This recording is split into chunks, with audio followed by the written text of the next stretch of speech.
Hello student, সবাইকেই PD sir learning academy চ্যানেলে স্বাগত। আজকের এই ভিডিওটিতে নতুন একটি চাকরির খবর কিন্তু আমি তোমাদের জন্য রেখেছি। দেখো, এখানে কিন্তু বলা হয়েছে সার্ভেয়ার এবং lower division clerk under Gangasagar Bakkhali development অথরিটিতে নতুন কিন্তু চাকরির খবর 2025-এ বার করেছে। সেক্ষেত্রে কিন্তু এই সার্ভেয়ার এবং লোয়ার ডিভিশন ক্লার্কের জন্য কী ধরনের প্রসিডিওরগুলো আছে, তোমাদের এসেনশিয়াল কোয়ালিফিকেশান বা মিনিমাম কোয়ালিফিকেশান কেমন লাগবে, কিভাবে ফর্ম ফিল আপ করবে, কতগুলো ভ্যাকান্সি আছে, তার পে স্কেল কেমন আছে, সিলেবাস কেমন আছে, এক্সাম প্যাটার্ন কেমন আছে, প্রত্যেকটি বিষয় কিন্তু পরপর আমি তোমাদের সামনে তুলে ধরার চেষ্টা করেছি। তো দেখো, প্রথমে আমরা দেখে নিই ভ্যাকান্সিগুলো। ফার্স্ট দেখো, সার্ভেয়ারের জন্যে যে পদটি দেওয়া হয়েছে সেক্ষেত্রে কিন্তু একটি মাত্র ভ্যাকেন্সি রয়েছে সার্ভেয়ার পদে, আনরিজার্ভ ক্যাটাগরিদের জন্য। সবাই কিন্তু আনরিজার্ভভাবে অ্যাপ্লাই করতে পারবে। এখানে কিন্তু 9 পে লেভেল অনুযায়ী 28,900 থেকে 74,500 এই কিন্তু রেঞ্জের মধ্যে রাখা হয়েছে। এবার দেখো, এসেনশিয়াল কোয়ালিফিকেশনের ক্ষেত্রে বলা হয়েছে হায়ার সেকেন্ডারি অর্থাৎ উচ্চ মাধ্যমিক পাস থাকতে হবে, অথবা its equivalent with certificate in survey, diploma in survey, diploma in civil engineering from an institution recognized by the All Indian Council for Technical Education, government organization বা অর্গানাইজ ইনস্টিটিউশন। ঠিক আছে, তাহলে এক্ষেত্রে একদম বলাই হয়েছে যারা হায়ার সেকেন্ডারি বা উচ্চ মাধ্যমিক পাস থাকবে তারা কিন্তু অ্যাপ্লাই করতে পারবে, এবং যারা আদার্স ডিপ্লোমা আছে সার্টিফিকেট কোর্সের বা সার্ভেয়ারের সার্টিফিকেট কোর্স যারা করা থাকবে, ইঞ্জিনিয়ারিং থাকছে যখন, তারা কিন্তু এখানে অ্যাপ্লাই করতে পারবে। সেক্ষেত্রে দেখো, এজ বলা হয়েছে age not more than 40 years. ঠিক আছে, 40 বছরের বেশি কিন্তু এজ হবে না। তারপরে দেখো এখানে কি বলা হচ্ছে, সেই সঙ্গে সঙ্গে বলা হচ্ছে দেখো, age for recruitment the post surveyor shall not less than 18 years. ঠিক আছে, সেটার কিন্তু 1 January of the year of the advertisement and notification. তাহলে এখানে বলা হয়েছে যে তোমাদের এজ কিন্তু 18 থেকে 40 ইয়ার এর মধ্যে কিন্তু থাকতে হবে।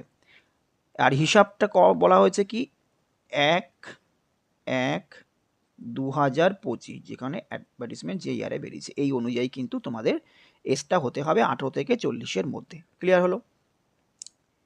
সেক্ষেত্রে বলা হয়েছে দেখো, যে age as recorded only the Madhyamik or equivalent certificate will be accept. তার মানে তোমাকে মাধ্যমিক বা তার সমতুল্য বা কোনো একটা ভ্যালিড কিন্তু এই এজের জন্য একটা সার্টিফিকেট তোমাদেরকে দিতে হবে। নেক্সট পোস্টটা দেখো, তাহলে একটা সার্ভেয়ারের পোস্টের জন্য, আরেকটি হচ্ছে লোয়ার ডিভিশন ক্লার্ক। এক্ষেত্রেও কিন্তু দুটো পোস্ট আছে, ভ্যাকান্সি আছে। ওবিসির জন্য একটি, ওবিসি এ, এবং আনরিজার্ভ ক্যাটাগরির জন্য একটি। পে স্কেল এটা 6 অনুযায়ী দেখো 22,700 থেকে 58,500 কিন্তু। ঠিক আছে, এটার জন্য কিন্তু শুধুমাত্র মাধ্যমিক পাস এবং তার সাথে সাথে তোমাদের একটা কম্পিউটারের সার্টিফিকেট কোর্স কিন্তু দরকার।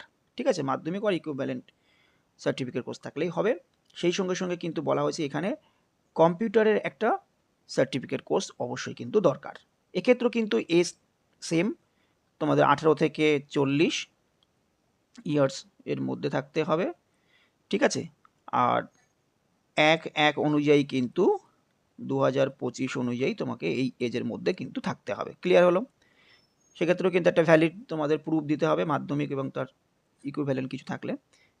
নেক্সট হচ্ছে দেখো, কোন কোন ডকুমেন্ট আপলোড করতে হবে। এখানে বলেই দেওয়া আছে কিন্তু যে সমস্ত তোমাদের যে কোয়ালিফিকেশন বলা হয়েছে সেই কোয়ালিফিকেশন দিতে হবে, উচ্চ মাধ্যমিক বা মাধ্যমিক, কম্পিউটারের অ্যাপ্লিকেশানের বা যে সার্টিফিকেট কোর্স সেগুলো।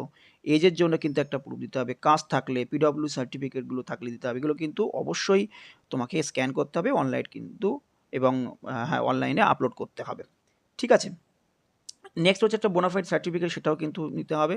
এজ রিল্যাক্সেশনের ক্ষেত্রে যেরকম নর্মস থাকে, শিডিউল কাস্ট, শিডিউল ট্রাইব ইত্যাদির জন্য যে 5 ইয়ার্স রিল্যাক্সেশন, এবং ওবিসিদের জন্য কিন্তু 3 ইয়ার্স রিল্যাক্সেশন, এবং যারা পিডব্লিউডি ক্যাটাগরির মধ্যে আছে, যারা 40% এবং তার অ্যাভাবে যদি কোনো তাদের থাকে, সেক্ষেত্রে কিন্তু তারা আপ টু 45 ইয়ার্স পর্যন্ত কিন্তু ছাড় পাবেন। ক্লিয়ার?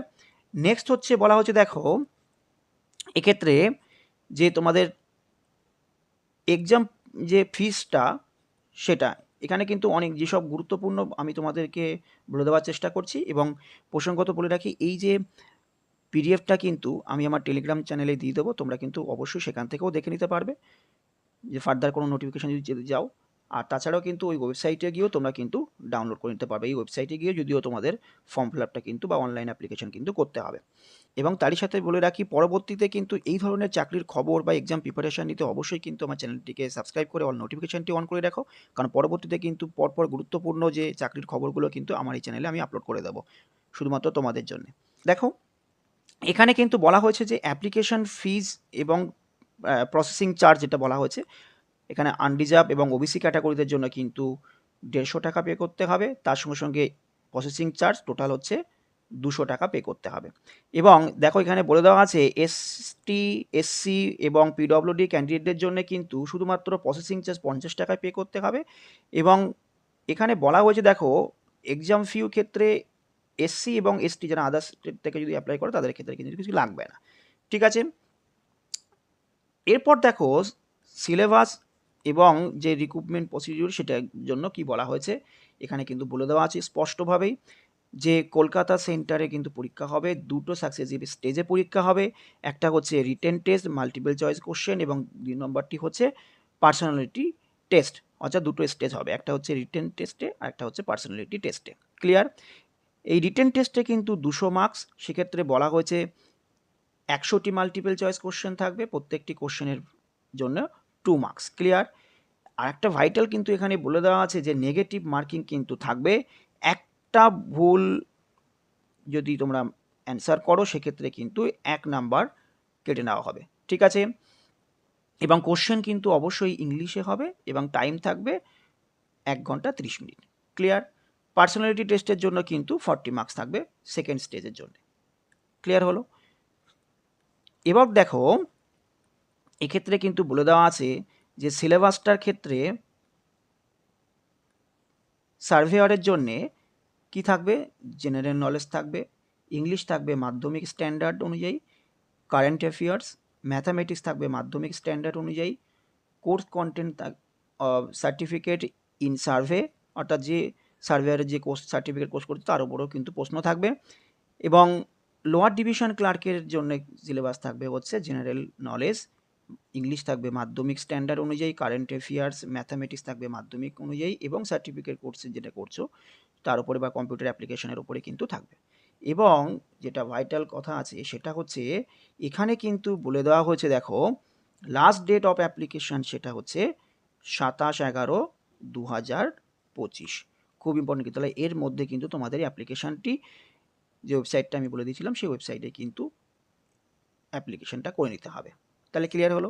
এই পিডিএফটি কিন্তু আমি আমার টেলিগ্রাম চ্যানেলেও সেন্ড করে দেবো, সেখান থেকেও তোমরা দেখে নিতে পারবে। এবং টেলিগ্রাম চ্যানেলের লিঙ্ক কিন্তু এই ভিডিওর ডেসক্রিপশন এবং কমেন্টে প্রথমেই আমরা দিয়ে দেবো, তোমরা কিন্তু সেখান থেকে অবশ্যই টেলিগ্রাম চ্যানেলে জয়েন করে রেখো, কারণ পরবর্তীতে এইরকম গুরুত্বপূর্ণ পিডিএফগুলো তো ওখান থেকে পেয়ে যাবে। এবং তারই সাথে পরবর্তীতে এইরকম গুরুত্বপূর্ণ চাকরির খবরের নোটিফিকেশানগুলো সবার আগে পেতে অবশ্যই কিন্তু চ্যানেলটিকে সাবস্ক্রাইব করে অল নোটিফিকেশানটি অন করে রেখো। এবং ভিডিওটি ভালো লাগলে অবশ্যই লাইক করো, সেই সঙ্গে সঙ্গে ভিডিওটি বেশি করে একটু শেয়ার করে দিও যাতে সবার কাছে খুব তাড়াতাড়ি ভিডিওটি পৌঁছে যায়। এবং তারই সাথে কমেন্টে তোমাদের কোনো কোয়ারিজ থাকলে অবশ্যই জানাবে। তো আজকের মতো ভিডিওটি এই পর্যন্ত, সবাই ভালো থেকো।